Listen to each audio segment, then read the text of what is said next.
Hey, welcome to the Bluejay Banter preseason postgame show live here at the Let It Fly Sports Bar in downtown Omaha, just a few steps away from the CHI Center, where the Blue Jays will be kicking off their season in just 9 games. For those of you that have watched our postgame show last year and heard it on the radio throughout the years, we are the originators of the Creighton Blue Jay postgame show. We're bringing it here to Let It Fly. This is going to be fantastic, and we can't wait to get started. Today's show, we're gonna kind of just do a pre-season look at what's going on with Creighton, with the team, the schedule, the Big East, and so forth. We got a couple of interviews for you later on as well. First of all, without further ado, I'd like to introduce the host. This guy over here, been with me forever. Former Blue Jay, the Godfather, Ross Ferrarini, once again here on the Bluejay Banter show. How you doing, Ross? I'm well. It's good to be back. It is. It's an excellent gig, huh? This ain't a bad spot to do a show. No. I got 4 NBA games right in front of me. This is good stuff. And joining us this year, we are honored and privileged to have number 5, former Jay, Josh Jones. How you doing, buddy? I'm good, man. Anytime I see Ross, it's a good day. We can talk forever. Yeah, I caught that. I caught that a little bit. We've known each other for 20 years. You can go on like that. Yeah. So if you've seen our show in the past years, you're going to recognize it. We're going to have a lot of the same features, unsung hero, worst call of the night, coach's corner, and so forth. We'll be on after every single Creighton Blue Jay basketball game, home and away. We'll be doing them right here at the Let It Fly Sports Bar. And so you've got a couple ways to watch the show live once the season gets going. You can come down here to Let It Fly, and we'll have it up on one of the big screens with the sound, so you'll be able to hear the show and see it. One of the 80. One of the 80 screens, right. Or you can watch it as you have in the past on our YouTube channel. You can go live there, the Bluejay Banter YouTube channel, and check it out there. If you are on YouTube or you're watching one of the recordings on the many social media sites, if you're on YouTube, make sure you hit that subscribe button and hit the like button as well. It helps us out so much, spreads the word to all Blue Jay Nation about our show. It really took off last year, and we're hoping to really get it going again this year. But every game, right after the game, within 5-10 minutes after the game, we'll be here live to kick off the post-game show. One thing I want to mention, though, that's really going to be cool this year is not only we're going to have a coach live here for all home games, we're also going to have a player that's going to come in, a different player probably every game to come in and talk to us about the game. So that's going to be fantastic. I have to thank our awesome sponsors who have joined us on this venture. First of all, our title sponsor, CareMinders Home Health Care. I want to thank Jim and the staff so much for jumping aboard. Jim's very excited, big Blue Jay fan, and he's excited to be partners with us on this venture, and I can't wait to get started.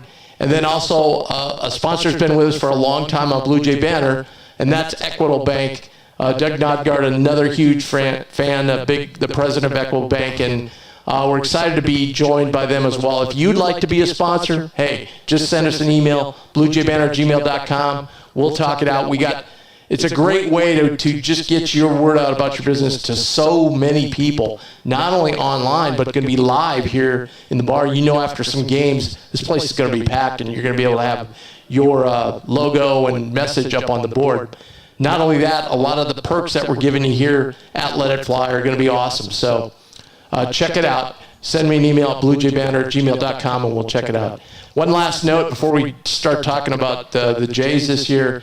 Our regular, you've probably gotten used to our regular Bluejay Banter show. We're kicking that off November 6th. Monday, it'll be at the same time it's always been, 6 p.m. So check us out again on the YouTube channel that you're watching right now. All right. Well, I want to start with Ross. I'd just like to get your overall thoughts heading into the season. Like, what's driving you as you're getting ready to watch the exhibition game and the first games? I think more so than anything, I'm just I can't believe basketball's already here. I mean, it's obviously the first night of the NBA. Well, last night was, but college is in 2 weeks, and it's crazy to think about. I think the overarching thing for me is I'm just not even. I suppose it's a little bit Creighton related, but I'm so excited for Big East. I think it's the best conference in the nation. The coaches, the collection of coaches, the talent, the pedigrees. I'm just really, really excited for elite play. And then, obviously, this is a Creighton team that looks a little bit different than last year, but you still have three of your main guys that by all accounts have really taken steps forward this summer to improve their game. So, how are the other guys going to step up around them? I guess we'll find out, but I'm pretty confident that this is a team that's going to put a really good product out on the floor. Yeah, I was at Big East Media Days yesterday, and Val usually gives kind of a State of the Union address, and that's one thing she rattled off, like a list of stats why the Big East is the best basketball conference in the country, and everybody was just like amazed at. You go around the room, and it's just Hall of Fame coach after Hall of Fame coach. I mean, and now that Rick Pitino's in the league, it brought so many more media people into focus, not only just in the New York area, but nationally. Josh, what are you looking forward to in the season? Besides all your in-game job. Yeah, we didn't even talk about that, right. I will be back on the court. Timeouts, half times, I'll be doing the emceeing at the games. But for me, man, I'm looking forward to the storylines, I feel like you said, I mean, you can name Hall of Fame elite coaches without even mentioning Coach Mack. Right. Like I was reading Sean Fisher, Rick Pitino, Shaka Smart. Like there's so many different coaches. And with the dynamics of certain things with you got new players coming, you got transfers. Do you think Coach Pitino will have the Coach Prime effect? He got like 12 new players. Yeah. There's a little bit of that. That's a good analogy, actually. Yeah. So I'm looking forward to the storylines, and as far as the Jays, I think I'm looking forward to seeing how they'll mesh this year, for the simple fact that last year team was phenomenal, and can you imagine as phenomenal as the team was? There was a lot of ball stopping with Ryan Nembhard and Arthur Kaluma. And so it kind of slowed down with some possessions. I've been to a few practices. I've seen Stephen Ashworth. And as well as he played at Utah, I think what he does for this team is spread the floor and give other guys more opportunities without stopping the ball. Great point. So that's what I'm looking forward to see, how that flows during the year. Yeah, to wrap up your coach talk there, I mean, there were so many people. It was so hard to get close to coaches. Yet a guy like Sean Miller, I mean, my goodness, Yeah, I said Fisher. I'm sorry. Quote unquote, he's probably going to be a Hall of Fame coach someday. He will. We were able to just walk up and talk to him because there were so many other options to talk to. Yeah, and speaking about him, it's I feel like with his team, they will have growing pains. Man. But who he is as a coach is almost who better to get the guys ready. I wouldn't discount him, but boy, losing what he's lost is going to be hard to come by. Yeah. So that's my take, man. Storylines and Creighton Blue Jays. Yeah. So let's kind of just go through the roster a little bit. We won't cover every player, but a lot of the key pieces. So I want to start out with Stephen Ashworth. You mentioned him. Yeah. Shot 43% from three last year. No reason to think he's not going to shoot that well again. And like you mentioned, spreading the ball around. And I watched him so much last year in the Mountain West because obviously it was a terrific league last year. Right. And I think he's better defensively than people give him credit for. Because if you watch his game against San Diego, those are pretty good guards, and he was on ball, right? Right. He was able to handle himself just quite well. Number two, watching him in practice, he's a lot quicker with the ball than I thought. He is. He has a high ball IQ. So it's almost like the play is made before he even touches it. It's like chess. He sees everything. Yeah. And I'm not a biased, you know me, Ross, I'm not a biased dude. You know, he literally is it's almost like, and this is funny, this is the first thing to come to my head, and you know me, so you know how I am. It's almost like breaking up with a girlfriend, closing your eyes and never missing a beat, because all you wanted was the feeling of the girlfriend you were looking for. That's how I feel about R2 versus Ashworth. It's you know what? We're not really missing nothing. I mean, it's don't get me wrong, they have different attributes to the game. but like his IQ and his shooting ability, man, I wouldn't be surprised if we don't have 3 first team. Yeah. Which might be rare. By the way, folks, you're going to get a lot of like relationship advice from Josh throughout the season, so just get ready for it. Yeah, and I can't believe that, I watched a lot of games at Mountain West where teams were focusing on him. Wow. Like their whole defense was to stop him. He's not going to have that this year because I think he's going to get a lot of open looks. Yeah, the flip side of that is obviously he's going to go against some guys that are guarding him in our league that are a little bit stronger, a little bit more athletic, a little bit more size than what he faced in the Mountain West. But I haven't been to practice yet. Everybody tells me that just exactly what Josh said to a T. This kid's basketball IQ is off the charts. He shoots the ball. He's just kind of a calming presence out there. Now, what will his size, wasn't necessarily a deterrent for Ryan Nembhard because he was sneaky, very athletic. Right. Now, how Steven will fare against some of those other guards in the Big East, well, time will tell, and maybe there will be a little bit of a learning curve. But God, you got to be excited about the shooting ability, especially as you mentioned too. He's not going to have guys, chasing him off of double screens, and double teaming him like he had in the Mountain West Conference. I think there's too many other weapons for them to focus on with this team. There's with Kalk stepping out this year, going to shoot more threes, and he's always had a great touch and is knocking him down in practice too. My gosh, I've been to some practices where Mason Miller went like 8 of 10 from 3. I mean, and they weren't open looks. He's just knocking them down, and you've got Trey and Baylor looks fantastic. So yes, Steven will get his fair share of work. The other thing I want to mention real quick about him was I noticed in practice, Mac just loves it because you know how Mac likes a guy, A, he can trust, and B, a guy that's just, it's like he's thinking exactly like they will have a conversation. It will last like 5 seconds. Right. And both will go, yep, that's true. True. They're like, he's like Mac on the floor, so it's going to be 100%. I was going to ask you, because Ross brought up a great point about the Big East defense. How do you feel like he'll hold up against the other guard? I think the staff's a little concerned there, but like one coach told me, we got number 11 back there, and he's pretty good to squat anything that comes through. Yeah, so he can mask a lot of deficiencies in the defensive end. And I've noticed in practice too, Ashworth knows, like he's so smart, he'll know, okay, I'm going to favor this hand because I've got Kalk on this side of me, and it already makes sense. Okay. Another guy that just opened eyes in Bahamas was Jonathan Lawson. I don't think people thought he was going to be able to shoot the 3 like that. He was 6 of 10. I've had days where he shot it well. I've seen days where he hasn't in practice. But, I mean, he's still struggling to find his way in the system and to be in the right position and so forth. But I think he's going to be a valuable piece, especially in the Big East portion of the schedule, because we're going to face so many guys with his build. Yeah, especially on the wing. I mean, he's got the body and the size to be a Big East wing. To your point, how he ends up shooting it and that consistency level will probably determine, once you get into the thick of Big East play, that's probably going to really determine his minutes, right? Sure. You probably know that you could stick him out there on the defensive end of the floor, and he's going to be able to go against these guys and bother people with his length and athleticism. But how consistently can he shoot the basketball to stay on the floor and earn minutes into the thick of Big East play? And we tend to shorten the bench a little bit when we get to the Big East too. Yeah, for sure. Yeah. That was the first thing in my mind. Mac would probably only play like 8.5, and that half is a guy that's stepping up for someone who's inconsistent in a level, and that's sure. And we're going to discuss like 9 guys. Yeah. And I think there's probably a couple more that could fit in here and there. So I think we are fairly deep this year. Francisco's been, Farabella's been dealing with a little bit of a groin injury, so he's been kind of in and out at practice.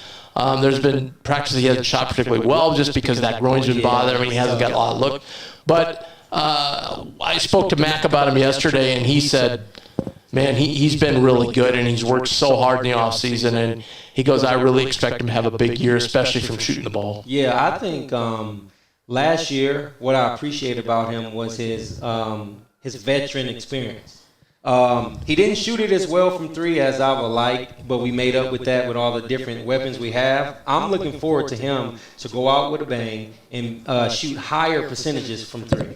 Yeah. Well, to Josh's point, I mean, this is a kid who came from TCU, and he had good three-point shooting percentages there. Right. So you would think, there's a large enough sample size where, okay, he has a down year shooting the ball. He's in a brand new system. He's coming off the bench. He's got all these different guys around him that can really shoot it and that can really score the basketball. So, was he putting him maybe too much pressure on himself to come in to make shots in a limited amount of minutes? I would expect, just given the sample size, that he'll end up shooting the ball a little bit better this year from three. Josh said it. He brings a lot of intangibles. He brings kind of a calming presence out there. He's a guy that's not really going to turn the ball over for you. So I like Fran's game. Hopefully this groin gets a little bit better here, and he can kind of work through some things in the first part of the non-conference play. I kind of answer that a little bit about Fran. Josh and I were at a media day, and we talked to Fran about that. Yeah. He had a great answer. He said, I shot a lot of threes last year that I'd never shot before. Yeah. He goes, why? Well, I mean, just because I hadn't played in a system that ran, pushed the ball so quickly. Yeah. So I was running a little bit more on some. I wasn't set up. I shot more from the wing. Oftentimes I'd have a shot open in the corner. There was just a bunch of different things. But again, if there's one guy on this team that Mac trusts, it's him. People were always like, "Why are they putting him in it?" Mac trusts him. So there's a lot of times where I used to sit on the bench with Ross, and I would get frustrated, man, I should and want to play more, but Jahans was so great with trust that I couldn't even knock him. So I respect that. You're 100% right. Coach Mac he trusts Fran a lot. Yeah. Ryan Kalkbrenner, the big guy, obviously, first team All Big East, was preseason yesterday. He's put on 20 pounds. I know. So, he's beefed up. He's going to be able to handle the beat down that he takes game in and game out, right, especially in the Big East. But I have noticed a concerted effort of him in the sets and so forth to pop out and shoot those threes. How do you feel about that? I like it. Okay, I like man, it a I'm about lot. to say. All I can keep thinking of Sonogo last year. That game in Omaha, they would have not sniffed us had he not been knocking down threes. Exactly. And Ryan's got a much better stroke than Sonogo does. But it's great to hear that he's put on 20 pounds. I mean, this is a kid who's been. He's really just been a massive growth spurt his whole life, and his body's never really caught up to him, maybe until now. So to be able to go down on the block and be a little bit more physical and even add that three-point component to his game, I mean, obviously there's a reason he's being predicted as first team All-Big East, first team All-American, all those sorts of things. Very calm. I've noticed in practice, when he comes off the court for a little bit, he's just very laid back and calm.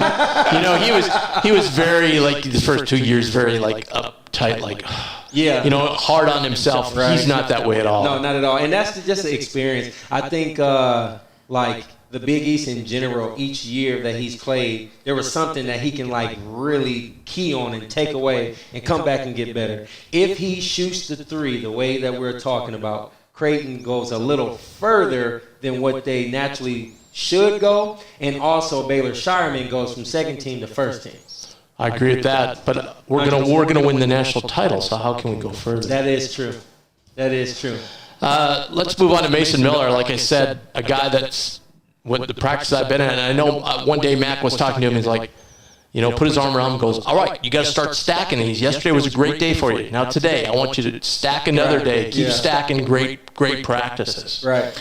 Yeah, Mason's he's a guy last year that came off the bench, and I think everybody was like, oh my God, this kid flies around. He's diving on the floor for loose balls. He can hit open jump shots. There just weren't enough minutes to go around. He's still a young kid, and obviously he's had some health issues a little bit, nothing crazy, but just staying consistently healthy, I think will be great for Mason, and hopefully this year is a big confidence year for him. I mean, Josh knows this. If you can get some consistently more minutes, and just build your confidence day after day after day, game after game, and really build that, and the sky's the limit for a kid like him, in my opinion. Right. I think that what I appreciated about him last year, he wasn't just a shooter. He can go get you a rebound. He can team defend. I took a note, and this is just my take on him. I said it's a coming out party for Mason Miller. He held his own last year. I think he can really establish himself as a sharp shooter and a key defensive rebounder. That's just my thoughts on him. Well, yeah, he's got the length to do that. I mean, he's a kid. You see him, and he's a tall kid, and his arms go down to here, and he's active on the defensive end of the floor. And to your point too, I mean, he was a great offensive rebounder for us. I mean, I think that's the one thing, quite frankly. I think that's the one thing, and I'm sure maybe I'm not sure how much you wanted to get to Ryan Nembhard and Arthur Kaluma leaving, but Arthur seemed like the scapegoat to a lot of people last year on the offensive end of the floor, and he could be a little bit of a ball stopper. I would argue though that his offensive rebounding ability was really, really key for that team last year. He came up with a lot of key offensive rebounds in big spots. He's a physical kid, athletic kid, wanted to get out there and compete. So can a guy like Mason Miller, show that same sort of rebounding ability and sort of help on, help Kalkbrenner and help these guys on that end of the floor? Yeah, I'd agree with that. Hey, what do you guys think about this? Do you think that Creighton, for what it looks like Arthur Kaluma wanted for himself, that the Jays took him as far as he could go, and that's why it was probably great for him to get out of that's a good question. Transfer? Like the way it just seemed like to me as I watched every game, it's like he'll have really great practices. He'll do everything it looks like. Scout, everything. That game comes. The game comes, yeah. It's just like he's playing for a different team. I'm not saying he played for self. He was inconsistent. He was very inconsistent. I think that's one thing I noticed with him, like Ross is mentioning about the rebounding. But he didn't do it all the time. Right. There were games. And then he'll pass up those open threes, and he struggled with him, and then he started getting in his head. But that can happen. So, I think Mason can fill those voids where Kaluma was dominant for the team last year. And we got a two-headed monster there as well, which we'll talk about a little bit. Trey Alexander, what can you say about Trey? He's first team all-conference. Every time I see him, my chest bump. I'm like, what you going to do, bro? You going to do it or not? Yeah, that's my energy for him. Yeah, he just looks great in practice. He does. It's almost like the game is like the Matrix. Like, it's so slow for him now. It's so comfortable. He's laughing. He's having fun. Like, he is having fun. And that's the thing. Remember when I mentioned a bit earlier that Nembhard and Kaluma kind of ball stopped a bit? I think this will allow him an opportunity to get more looks, reps, and confidence in certain areas, especially the point guard position. Yeah, he does want to play some point, and I think with Trey too, the ball kind of stopped with him when he was playing the point a little bit. Because I need to get my turn. Right. Yeah. This is I don't mean to compare him to one of the best players on the planet, but I'm sitting there watching Devin Booker last night. And you watch him and coming off ball screens and the way he kind of manipulates ball screens and gets to his spot in the mid-range and his ability to shoot the three. He's not a guy that's going to take 10 threes a game.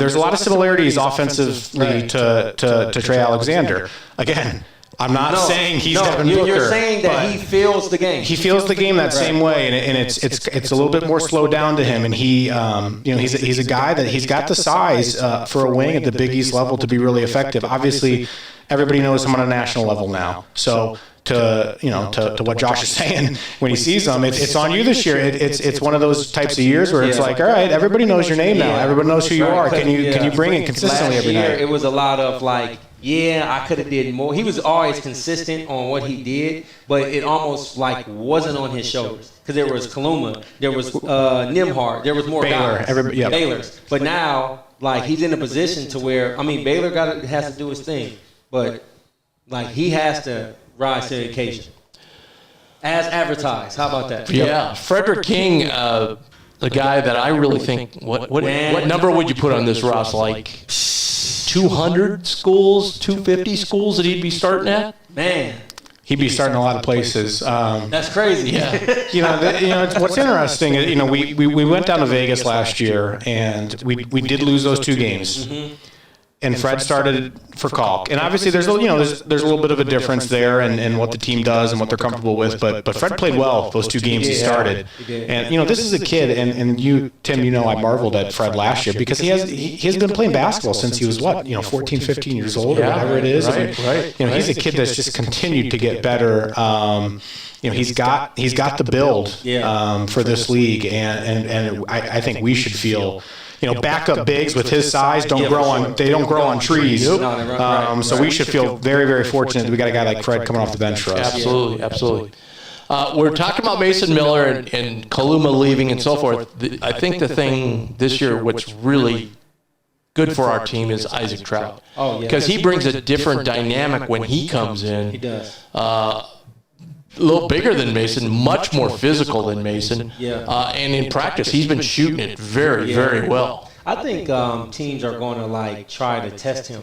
He looks like a guy where you want to try to get physical with him to see what he's going to do back, but he's tough. He's not afraid. He's tough. He just wants to prove himself, and he can really shoot the basketball. Yeah, and I think people got to remember he's a freshman. Okay, he looks when you look at him, you think he's a senior, like junior, senior. To me. Right. But he's only a freshman. But the other thing with him, you're going to see some back down because he looks like he could play center in a pinch, because he's got a back to the basket game. Yeah, I mean it's you got somebody that size that can shoot it like that.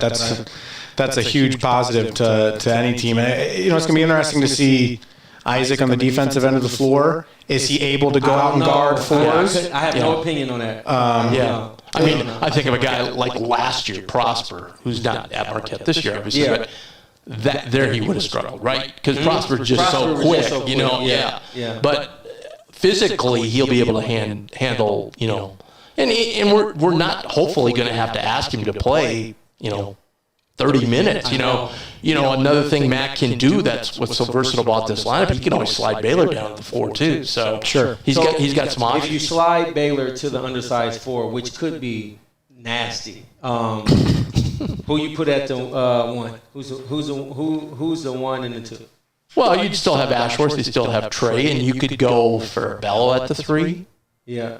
You could bring in Jonathan Lawson. Yeah. Let's just do the list. Yeah, because I don't want to get out of context. I got these different lineups. We only got one left though. Yeah, but I got one I want to add that's probably not there. Go ahead. Josiah Dosler. I think he slept on, man. No. I love him. I love Josiah. I loved his game since we saw him, freshman, sophomore year, those state title games. I mean, you see his game, you're like, man, this guy just gets it. Yeah, he do. And he's taller. Yep. He's about almost. Oh, he's almost 6'4" now. Yeah. He can handle. He can hold his own. He has an IQ. I can't even throw out the word freshman. I just think it's about opportunity with him. Yeah. I'll tell you a story. So my first 2 practices I went to, he blew me away. I'm like, this guy is going to play, right? Wow. And then one of the coaches said to me, well, Tim, you haven't been at every practice. Yeah, that's what you mean by stacking. The 2 you were at, he was phenomenal. Yesterday he looked great. Yeah. But he struggled some on and off. But he still looks the part, like he's not overwhelmed with what's going on. Right. The other guy they're very high on is Sterling Knox. Sterling Knox surprised me. Yeah, so I think, to be honest, I think they're probably looking at redshirting one of those guys because they're just worried they're not going to both get time. Right. And do you play Sterling? Do you play Josiah at a 1 or is he a combo? I think he's a 1. Okay. I think Sterling looks to me more of a combo. Yeah. Okay. Yeah. But I think that's what they'll probably decide here after the exhibition game, all right, and talk to him and who's okay with that. And I think anybody that came in this year pretty much expects that, hey, I might have to redshirt because I'm going to give you time with this lineup. I don't want to speak too soon on this. It may not be bad for him to actually redshirt with having only 1 point guard this year. Yeah, right. So I don't know. I'm not saying that. Keep playing hard, ball till you fall. Right. But I think Josiah has. I'm just saying I think he's gotten a lot better. He's surprised, bro. He can go between the legs and dunk. Unafraid to take it inside too. Yeah, right. I was really shocked that most freshmen are okay, I don't want to turn it over here, so I'm just going to pass it around. He just goes right to the hole. He has a good problem. And he finishes. He got a lot of guys to choose from. Yes, he does. I just want to throw that out there with him. That's a good mention. Speaking of a guy that he can go to, this guy has looked fabulous, Baylor Scheierman. I was with a couple NBA scouts at one practice, and they could not stop talking about Baylor. Finally, one just said to me, he just knows how to play. Right. I'll say this about him. I'm excited for him this year because I remember last year he went against Cam Whitmore, and he couldn't bully ball him. And I feel like Baylor, he's a physical guy, and he really didn't get downhill more than post people up. Right. I'm interested to see this year how well he's improved in that area just to get downhill, you know. But also, I don't knock his three-point shooting because he takes deep ones, you know. And so, like, I expect him to beat Baylor, but area I want him to see more of is how he gets downhill on the fly. Yeah, he's been shooting at an unbelievable clip. I mean, Well, it sounds like everybody I've talked to has said he's in phenomenal shape. oh, He is, yes, bro. yes, He is. no Like doubt, John no Paul doubt. One coach actually brought that up, Ross, that he's taking care of his body. And, he's another guy, kind of like a Stephen Ashworth, high basketball IQ, kind of a gamer. Like, he was an unbelievable football player, too. So, he's kind of one of those guys that's like, I just know how to play. All right.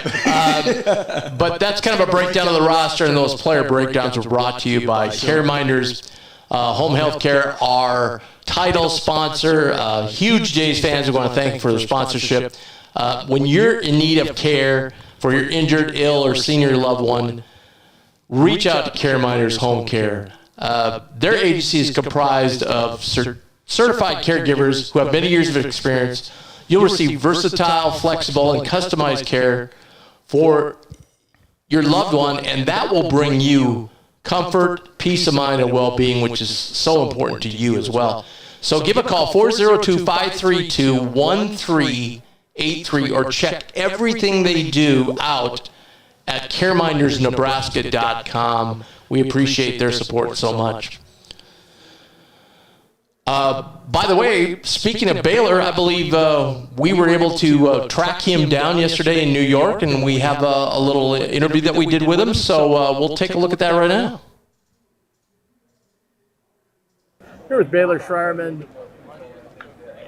How exhausting is this? Because there are so many media people. I mean, it's just so much larger than it used to be. I mean, it's just nonstop. People asking you the same questions over and over. How do you handle that? I mean, it's a lot. I mean, it is. But at the end of the day, it's a blessing to be here, be able to take part in something like this. So really, I'm just very grateful, just taking it all in. I mean, not everybody gets to be here, so it's a blessing. Are Trey and Colt going to chide you because you're only second team and they're first team? No, I don't think so. I think, regardless if you get any sort of recognition, obviously that's nice and it's validation. But at the end of the day, it really doesn't matter in the grand scheme of things. So I'm grateful to have received preseason second team, but that's not really where my focus is at. So. And watching practices, obviously a year makes a big difference. Yep. But you seem to have more of a sense of where you are and your presence on the court and so forth. Yeah, 100%. I think I'm just really comfortable, with where I'm at and what the coaches expect of me and what my teammates expect of me, and it's allowing me kind of just to be able to be out there with a free mind and just play really free. So. Okay, don't count Nebraska as this one. What game are you looking forward to this year? I mean, we have a lot of good games. We play Alabama at home, play Iowa at home. Obviously, I think any Big East game we play is going to be phenomenal. The Big East Conference is going to be just crazy this year with the amount of talent we have. So I'm just really looking forward to every opportunity I have to step out on the court with my team and coach. You still have the contest with Balak? Oh yeah, we haven't had one yet, but it's been so fun to have him around. Me and him, we get along really well, so it's been a lot of fun. Yeah, and he's really encouraging to you guys. Probably as meaningless as they've ever been. Really helpful to the young guys too. Yeah, 100%. I mean, he's helpful to the young guys, helpful to us still too. I mean, being someone who's been here and went through it and knows what to expect and knows what we're trying to do.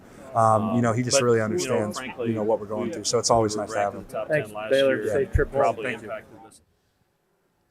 Okay, I hope you enjoyed that conversation we had with Baylor yesterday. And by the way, if you'd like to see all our interviews from Big East Media Day yesterday, just go to right where you are on YouTube, Bluejay Banter, and we have all of them posted. You'll be able to see interviews with all the Creighton players, Coach Mack.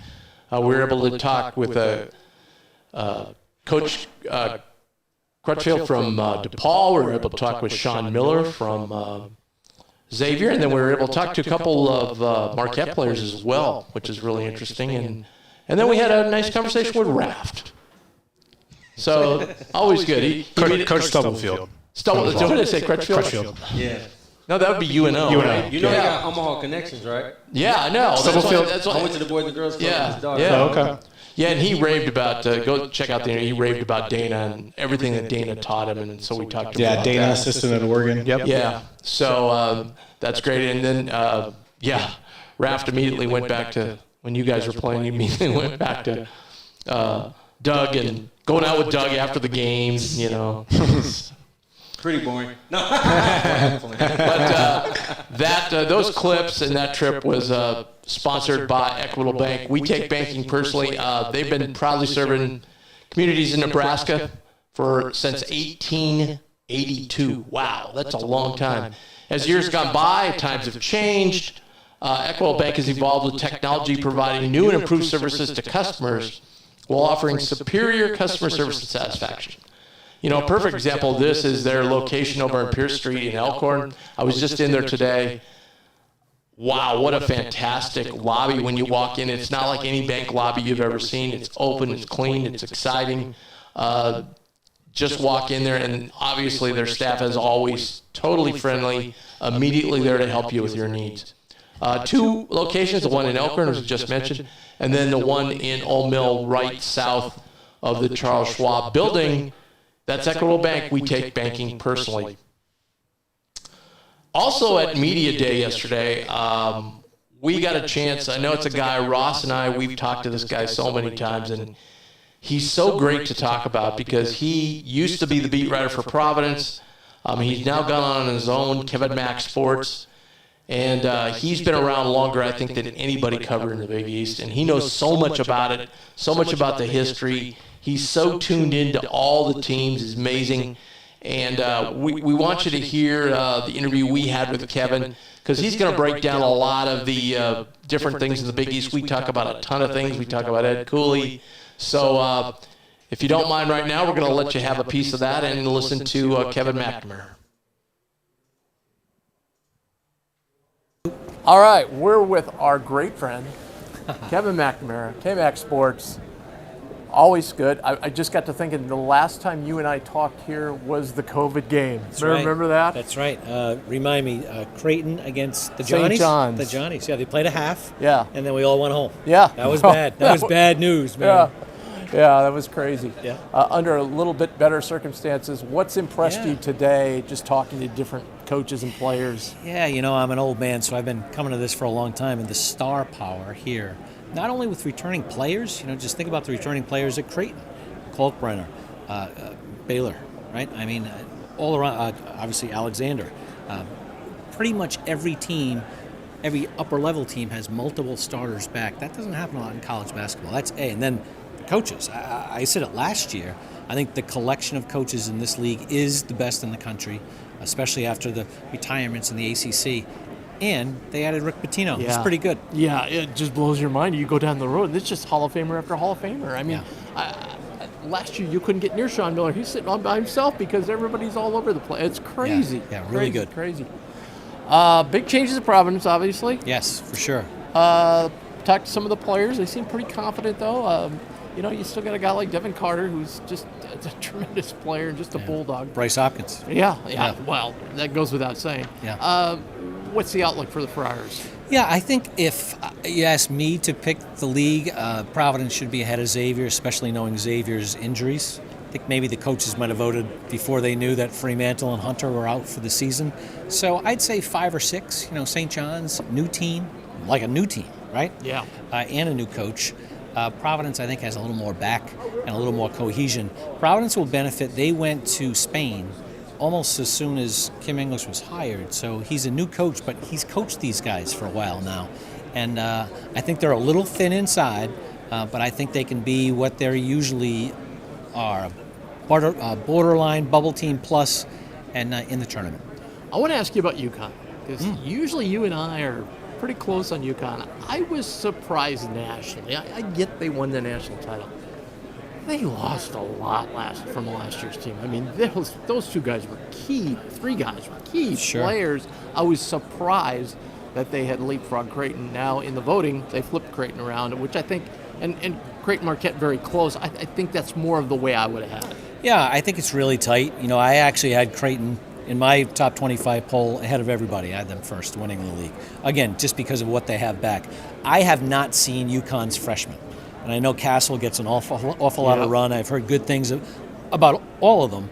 But they need a significant impact from those freshmen because, to your point, they lost a lot. Now, Donovan Clinton with his injury, I'm assuming he's going to be okay. I don't like 7'3" guys with foot problems. That said, I love him. Yeah, he's tremendous. Give me the 7'3", 270 guy as an impact player in college because maybe they're not impact players in the pros, and that just kills me. That's basketball, the really good big guy. So I'm high on UConn, believe you me. I think they're a national title contender. I think Creighton and Marquette are right there with them. Three top 10 teams. We'll take it. We'll take it. Absolutely. Who down at the, it's getting to be like some of these football conferences. When you get down to the bottom of the Big East now, it's so hard to climb out of that hole. Sure. But of those teams, let's leave St. John's out of it because we're all expecting with Pitino there. Who do you think might surprise people and climb up a little bit more? I think Seton Hall will be pretty good. Kadari Richmond, people are sleeping on him. I think he's as good as any guard in the league when healthy. He's had health situations. Yes. He's really hurt. He's a Providence. mismatch problem. He's no question. And again, as good of a scoring league guard as there is in the league, very difficult home court as well. Seton Hall will not be a pushover. They'll win some games. Yeah. Who do you think maybe is higher? I think you kind of tipped it off already, but yeah, maybe St. John's. Yeah, maybe. I mean, there's a lot of unknowns. I like Villanova a lot. Yeah, they have. I'm told their transfers, Bamba from Washington State especially, impact player. The experience of a guy like Dixon coming back. We know that Justin Moore at full health. He's the first team all-league guy. He could be player of the year if he's fully healthy. Exactly. I mean, he's that good. So I think Villanova higher than anybody in the top 25. I had them maybe 14 or so. So I had 4 teams in the top 14. State of college basketball as a whole. Coaches won't say anything today here because there's too many people around. Everyone's a little disgusted, in all honesty. The NIL, they're all in favor of it. They're all in favor of guys profiting off their name, image, and likeness. That's not what's happening right now. They're being guaranteed money before they shot the ball. In theory, you come to a campus and you establish your name, image, and likeness. That's not the case right now. So the recruiting with name, image, and likeness guarantees it's a way of life, and it needs to. I shouldn't say it needs to change, but all these guys would vote for it to change. Yeah. I love the transfer portal, by the way. Yeah. Yeah. You do. I one time. Yeah. These guys that are on their third school. It's crazy. It's really hard. It was tough for Kevin Mack to graduate from one school. So how do you graduate from 3? Hey, lastly, what did you think about the? I'm sure Ed was hoping it would be a Wednesday night game at maybe 6 o'clock, and instead it's a Saturday game. Is the buzz already starting? Oh, it is. It's. Who knows where the two teams will be? Maybe they won't even be even close to the top half of the league by then. But I think Providence will be, and the Providence fans have that game circled. So think about that. Connecticut's always been a huge rival. They're the defending national champs. Villanova has always been a really tough ticket. Creighton's been a tough ticket. Villanova, I think I just mentioned, St. John's with Rick Pitino. The Georgetown ticket's the hottest ticket. So that says a lot, right? I want to see what they sell for on the secondary market a week before the game. Wait, don't buy one now. It's way too high. Way too high. Kevin, always a pleasure. Thank you. You're welcome. Enjoy your season. All right, Kevin, I got to say, Russ, he's always, through the years, he's been one of our favorite guests because he just brings it every time. I want to talk something. We were talking about this earlier. We were in that piece. We were talking a little bit about UConn. He and I kind of agree, and he loves Creighton. And he had Creighton, I think, #1 in the poll for the Big East. But I always say this about the NCAA tournament. People think, oh, we made Elite 8 last year, so. Man, people, it's so hard to get out of the first weekend. It is so hard. I mean, if you're not, even one seed. It's hard for a 1 seed to get out of that first weekend. It's so tough. And then after that, it's all about, was there an upset along the way like we had last year where we got to play Princeton? Correct. But usually, my thought always about the NCAA tournament is this. At some point in that tournament, your weakness, the one main weakness you have, whatever it is going to be exposed. And it's how do you, A, overcome that, and B, how many times do other teams take advantage of that? Will probably tell your fate. I think of one a long time ago. If you remember this one when Memphis and Kansas, I think, went to overtime one year. Oh, wait, brother. And Memphis couldn't shoot free throws for nothing. That whole tournament, they couldn't miss. Guess what happened in the last 50 seconds of the championship game? That weakness came back to haunt them, and they couldn't overcome it. That's what was so amazing about UConn. I would say last year, if they had a weakness, it was that once in a while, if Hawkins went cold, they kind of struggled to score. That didn't happen to him the whole tournament. Hey, you remember NBA Jam with the light-up shoes? Of course. He's on fire, bro. Like, he played lights out. He played like he was the best player in the country for a week.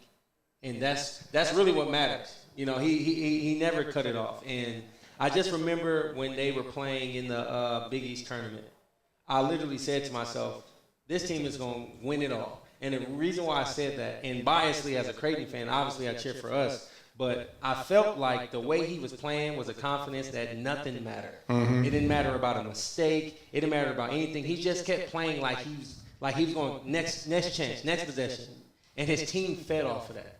And like they almost like played like a David versus a Goliath against everybody. I mean, what was the closest score against UConn? Like, I don't think they had a game in single digits. They just rolled through that thing. I mean, it was crazy. Yeah, but what was the other guy's name? They had a glue guy. Andre Jackson. He plays for the Bucks now. Hey, he was he was another guy. It's almost like he gave Hawkins that confidence. Like, hey man, this is your time. And once I seen that, I knew it was going to be like it was. Another thing, Kevin, we were talking about was Xavier. That when the coaches voted on this, they probably didn't fully know Xavier's injury issues. Two injuries, right? So Fremantle and Hunter, right? And Hunter, I mean, that's just huge. So those are two of the best players. Right. They probably would have had Georgetown much higher. I think, to me, I still think, I understand they have a new coach and a lot of new pieces, but man, when I was talking to a couple, Providence, Hopkins and Carter, I mean, Carter is such a bulldog, man. Yeah. Those two guys can get you a long way. Yeah. You know what I mean? Well, to your point, these preseason, not to interrupt you, but these preseason rankings, I mean, everybody's kind of, got Providence in the middle, 6th, 7th, kind of writing them off. I mean, they've got Bryce Hopkins. You can make an argument he's maybe the best player in the league, one of. Devin Carter's a heck of a player, too. I mean, they got two guys already that are going to give teams a lot of problems. I believe that Providence, the way that it seems, they're probably going to look like a middle of the pack. They can be top 4. Easily. They easily can. I do think another team, like Kevin pointed out, Villanova. Villanova's a very good team, and they came out so strong at the end of last year. They kind of found their way, and with more, like they said, the coach yesterday said that Moore played at about 70% last year, and he's close to 100 this year. So, and they bring in the Bamba kid from Washington State. They bring in Hart from Maryland. Two guys that were really productive at both those schools. I mean, they've got some guys that can go. I mean, you lose Cam Whitmore. Obviously, I'm not so sure how well he meshed in a Villanova type system. But no, you're right. The league is going to be. There's really nobody you look at and you're like, all right, we could take a little bit of a breather tonight. I mean, maybe everybody kind of assumes DePaul, but DePaul's been playing a heck of a lot better under Stubblefield. I mean, they're way more competitive than they were. I agree. I feel like Coach Stubblefield, I feel like he's gotten some additional pieces, and it may seem like they may not move, but I think they're still a game that you think you're supposed to lose. Totally. I think we talked about DePaul yesterday, and I said, it's kind of similar to Nebraska football in the Big Ten. There's so many good teams. It's hard to move up. That's great. And poor DePaul. I mean, his team's he's going to improve his team. Yeah. But man, it's hard to move up because that league is so tough. And it was a great catching up with Kevin, and his appearance was sponsored by CareMinders Home Health Care. Home care for injured, ill, or a senior loved one is something you probably don't think about until the need arises. And, when I was speaking with Jim over there at CareMinders, Jim, a big Jays fan, by the way. He said people don't reach out to us until the need arises, and then they need us as soon as possible. But that's exactly why you need care minders, because their trained professionals are waiting for you to serve you, and they will take care of all your needs. So give them a call, 402-532-1383. And if you maybe have a parent that maybe you think down the road you're going to need this, but you don't need it right now, great time to go to their website and just check out everything that they offer. And, of course, that's at caremindersnebraska.com. All right, this is always fun. We're going to go game by game. We're going to make our predictions. I'm just going to mark down the L's because I'm thinking there'll be way more W's than L's, hopefully. For sure. All So right. this is a collective. He looked at me, Pete. So we'll each do it. Oh, We'll each okay, do it. okay. Yep. We're each going to do it. So I got us down here. Obviously, we're not going to count the exhibition game because it doesn't count on the total record. Right. And I think we can probably all agree the first two are bye games against Florida A&M and North Dakota State. I agree. Ross, North Dakota State down a little bit this year. They were down last year, Yeah. even with Grant Nelson. So I got to imagine. I haven't Yeah. read up much on their roster. You got to imagine losing him is a huge blow. Yeah, But I don't know enough about him. Obviously, that's a win. I mean, I think we can pencil in for all three of us those first two as All right, wins. so the next up is Tuesday, November 14th, 9 o'clock game. There will be a lot of beverages flowing for the fans before that game. It should be hopped up. There should be it's going to be cool because the only game we ever have like this is Nebraska. I know. We're going to have We should get Iowa every year. this year. Yep. And by the way, this is the last of the Gavitt games. There are no more after this year, so this will be the last one. Iowa comes to town.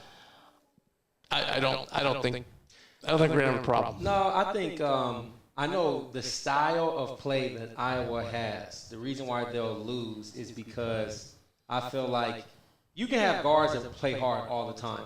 But when it comes to those forwards, I just think Iowa doesn't have an answer for Ryan Kalkbrenner at all. Yeah. Well, they usually don't. They don't have the moxie defensively typically. No. A team like I, they want to outscore everybody, and they're pretty good. They're pretty good at doing it. But I think against this type of team, juiced up crowd on a Tuesday night at home. Which, by the way, I'm going to be an old man here. I don't like Tuesday night 9 p.m. I don't. Yeah, 9 p.m. on a Saturday or a Friday. Hey, we're going to be I'm all in for it. Yeah, But- Let's do it, Jonesy. Yeah, we there. Ross, we let you know how it goes. We'll call you and let you know what the final score was.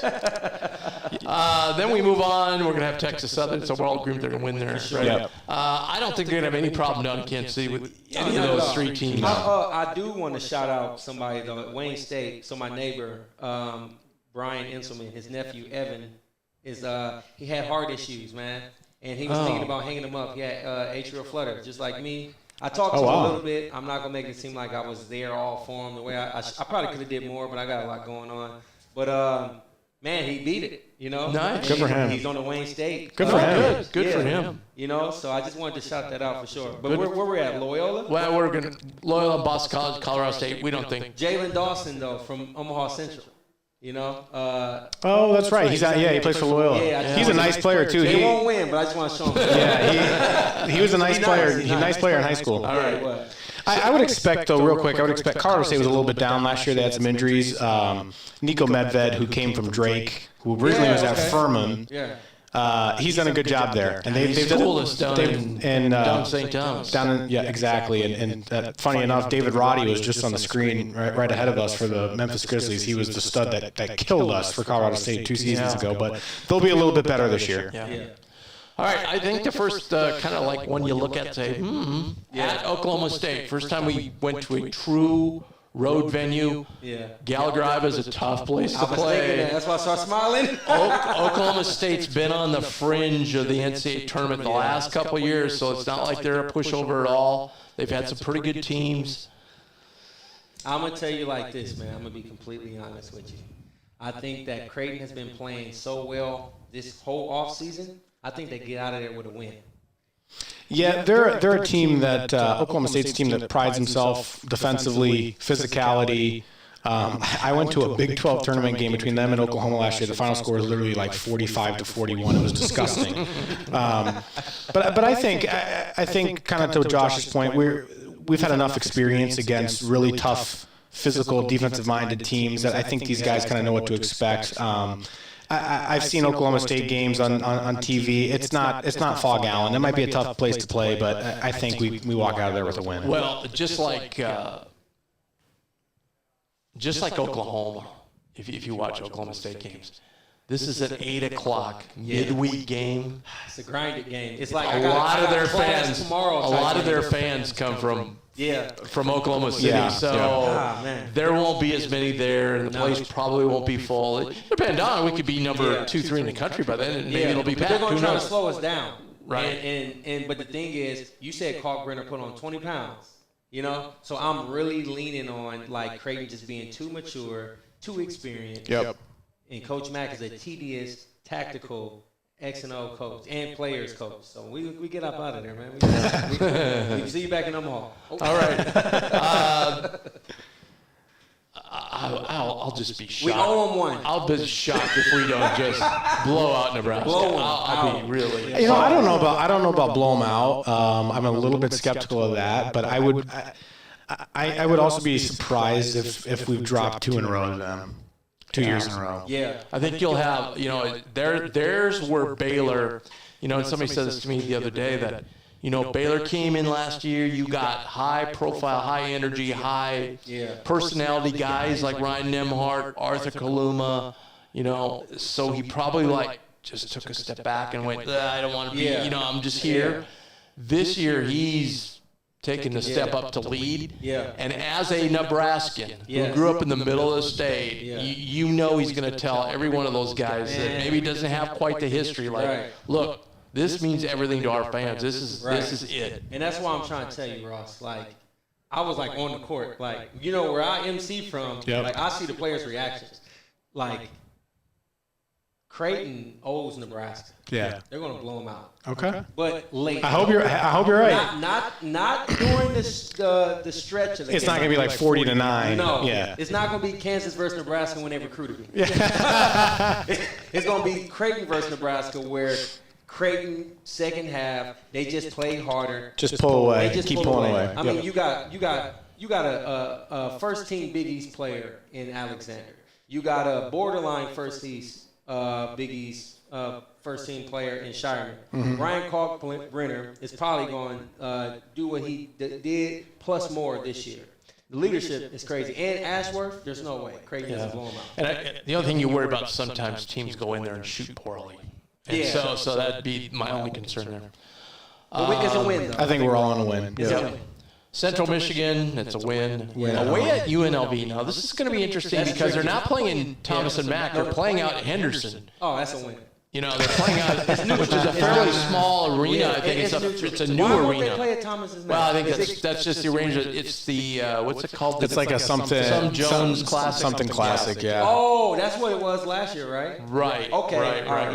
Right. Yeah, I think at a neutral site, I think the reason why I say it's a win confidently is for the fact that I think that I've been around in the summer.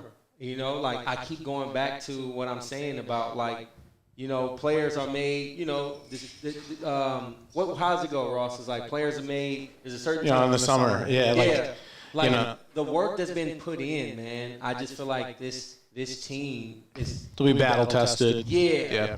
I think it's a win. Yeah, and that's going to be a game. I mean, that's not going to be some big pro UNLV crowd, a big hostile environment. No. It's going to be at a different arena in Vegas. Probably a lot of fans that don't normally get to go to a game at Thomas and Mack are going to be able to go. UNLV was a little bit better last year under Lon Kruger's kid. That was fun to watch. Yeah, they were a little bit better. I don't know. I'd have to go in and look at who they've added in the portal and who's left to kind of see what their makeup is. But I expect to win that game. Okay, well, next up is going to be a game that I'm going to love. Omaha Central. I'm going to have to get my Christmas gift early because I already got a powder blue pullover all picked out. That's cool. And it's powder blue out for Alabama. Michael Jordan got some powder blue retro shoes that go crazy for this game. There you go. I know it'll be crazy. It's going to be. I just have a hard time believing we're going to go undefeated through the non-conference. So I'm going to say we lose this one. Respect. Now, where is this game at, Alabama? No, this is at home. No, Yeah. you get to wear your shoes on the court. For sure. This is a Saturday game at home. Saturday, 1 o'clock. You know what? I guarantee I'm going to get a call. Maybe Monday, Tuesday. It's going to be midday. I'm going to look at the phone. It's going to say Latrell Wrightsell Jr. And he's going to have a chip on his shoulder feeling like Creighton should have offered him. You know? Okay. So I'm throwing that out there to say that Alabama's going to play hard. But I think that I can't say that they actually played in an environment like we have at the CHI. Well, You know? played a rough. Yeah, can't get no better than that. I agree. But I just think for what the game is, what the time of year it is, I think it's going to be an electrifying atmosphere. But I say that will be one that we could potentially lose. You got to go. Either or. You got to go win or lose here, Josh. There's no fence. I think we'll lose. Lose. All right.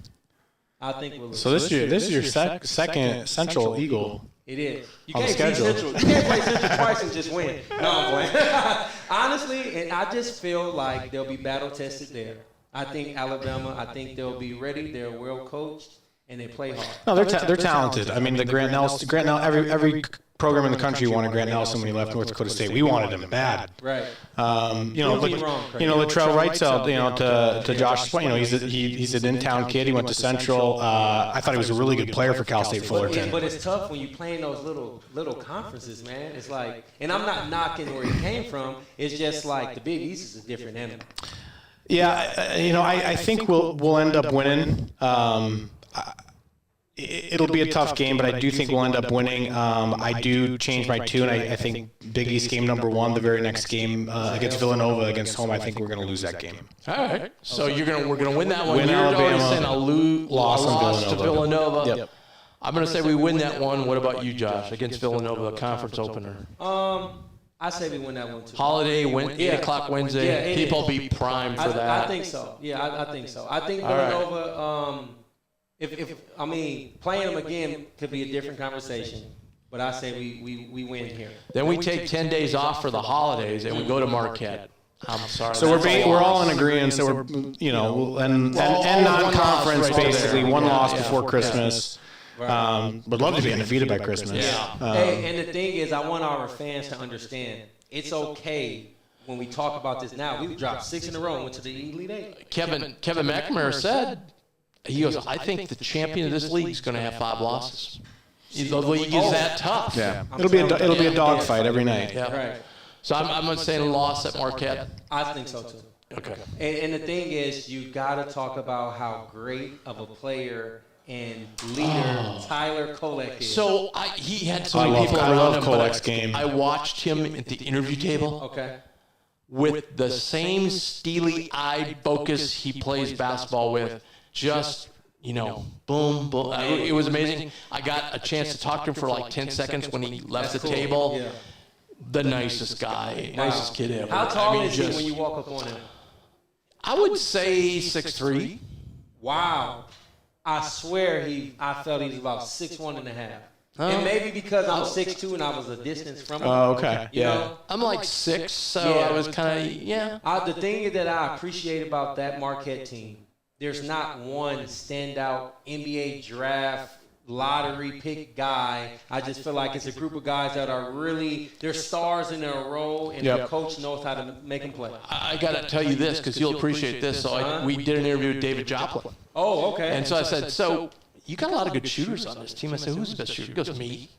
And I go, well, you're like every other player in the country, aren't you?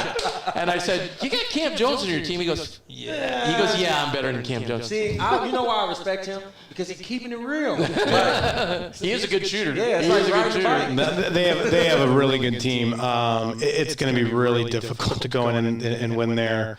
Is that a New Year's Eve game or December 30th? Okay. 30th, yeah. Listen, Ross, this is the truth. The guy we just talked about has a chance to go back-to-back Big East player. I know it. I'm just going to tell you. Isn't that Not even crazy? joking with you. What do you think odds would have been if you at the beginning of last year? This guy's going to be back-to-back. No chance. I love his game though. I mean, we talked about it last year a couple times on the show, and even before we had played their first game, played against Marquette. I'm like, man, this kid can really go. I'm telling you, this kid can really. His basketball IQ is off the charts. Right. He sees everything. He's like a 6'3" Stephen Ashworth 2.0. Yeah. And that's no knock on Steven. We haven't seen him play in the Big East. I'm just saying his poise is like that. All right. So we got to move this along, guys. So I hope Marquette doesn't beat us twice. Right. But then we go to Georgetown just a couple days later. I just got to believe we'll win at Georgetown. We'll win. Providence at home. I personally, I don't think we're going to lose. I don't think we're going to lose any Big East games at home. Hope you're right. I'll say this. The reason why I'm pausing on this with Providence is because I just feel like they slept on. They're I would agree with that. Like, if we do, so imagine this type of momentum. We lose, we drop one to either a Alabama, a Marquette, but we win the Villanova one. So right now we won. What is it? You've got 2 losses so far. Okay, Josh. right. And so with that being said, I just kind of feel like we'll grind it out at Providence. Against Providence, but like, it's not that we'll sleep on them. I just think they're better than the middle of a pack team. Right. I'd be more worried if Cooley was their coach. So you'll go L. Everybody's going to win there? I'm going to go win. I'm going to go win, though. All right, and then DePaul we win. St. John's at home we win. We win. That's another one like Providence. That's not going to be as. I don't think it'll be it's interesting easy. to see how St. John's progresses till then, but that's not just an automatic win. I'm going to say, for the purposes of this exercise, I'll put down a win, but that's not going to be an easy one. Right. That's how I feel about Providence. Yeah. But I'll put a win. The next big one is UConn on the road. I think we can win that game. I think we're going to steal one there. I'm saying win. I'm going to go win there too. I think we're going to win that game. I think Matt's dominance over Hurley comes back. I think we lose that. All right. Okay. Fair enough. And it's not because it's a tough one. It's a It's a tough one. I think we're going to drop a game that we should not drop, and I'm going to go if we have a big win at UConn. I think Seton Hall muddies it up, and we lose at Seton I Hall. gotta say this Totally agree with about you. Coach Holloway. He's a real dude. Yeah, he is. He's authentic. Watching him at St. Petersburg, he's a defensive first coach. He coaches hard, and I feel like he can just bring out like. Oh, he gets after his guys. Yeah. One of the favorite guys to watch on the sidelines. Exactly. So you feel me? Yeah. I just feel like we can drop there. All right. You think we're going to lose that one too, Josh? I think so. Ooh, 2-game losing streak. Okay, then we got Xavier, DePaul, Butler at home, all wins. Those go 3 wins. could be the bottom 3 in the conference. Yeah, we'll win though. We go at Providence. We're going to lose. I think that's where we lose. Ross, we're not beating Providence twice. Yeah, I might tend to agree. Use me as your motivation. Trey Alexander, you know I love you. But I'll go loss at All Providence. right. Xavier away, I think we win that one. I think we steal that one. Xavier's going to Georgetown home win. Butler Yep. away. Butler's just not going to be very good. That's tough, man. That's a tough one. UConn at home, I think the place will be rocking. I think we win. I think we that go one. 2-0 against UConn. UConn at home, we'll win that. Yep. St. John's, I think, is at MSG. Yeah, Isn't it? we don't play well there in regular season games. I'm gonna put a loss there. What do I got for conference losses? You just got 3, Ross. And I have 2, 3. No, you have 4. I'm sorry, you have 4. I got 4. Yep. Yeah. Yeah, Hey, 4. so hey, guys, where is this season? This St. John's game at? It's at It's at Madison Square Madison Garden. Square Madison Square Garden. Win. Okay. You going win or loss, Ross? That's a tough one.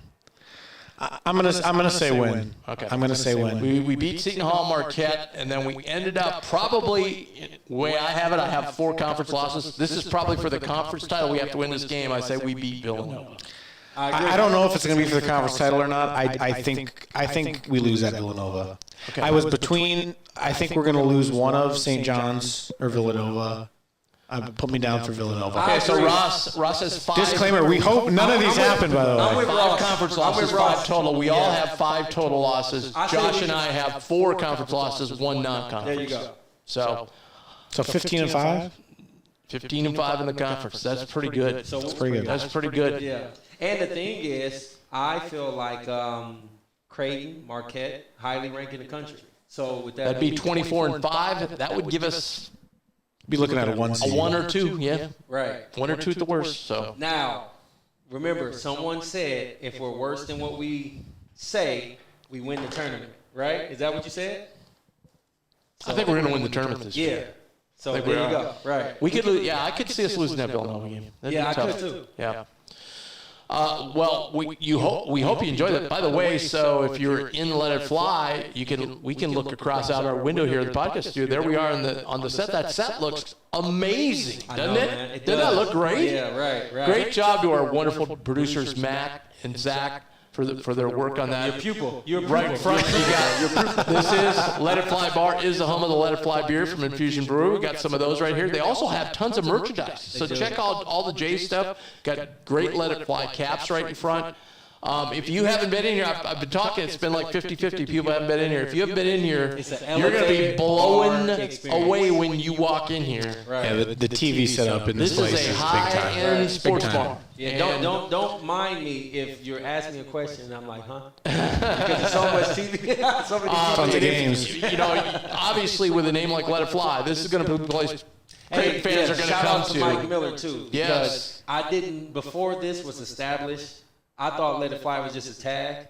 And then I started talking to Coach Miller. He's like, no, my brother, like, that's his thing. Yeah. So to be here today, I'm thankful. I'm honored. Yeah, they did a great job. Great job with this place. Great job. And so, you know, they do take reservations. So you might, you know, as we get into the season here, the first couple games, you might want to call ahead and get a table for yourself because it's going to get packed in here. And the great thing about this place, though, you're not scrunched like arm to arm. There's a lot of room to walk around. There's a lot of standing areas you can stand.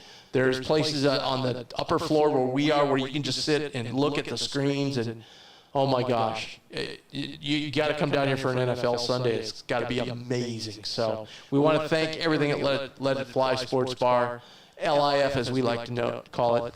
And so let's set up. So our next broadcast is going to be a week from Friday. Right after the game, we'll be back here. We'll probably kick it off. Usual as exhibition games fly by. They do. So we'll probably be here a little before 9 o'clock kicking it off. I'll jog And we'll right have- after my last. I'm going to jog over here.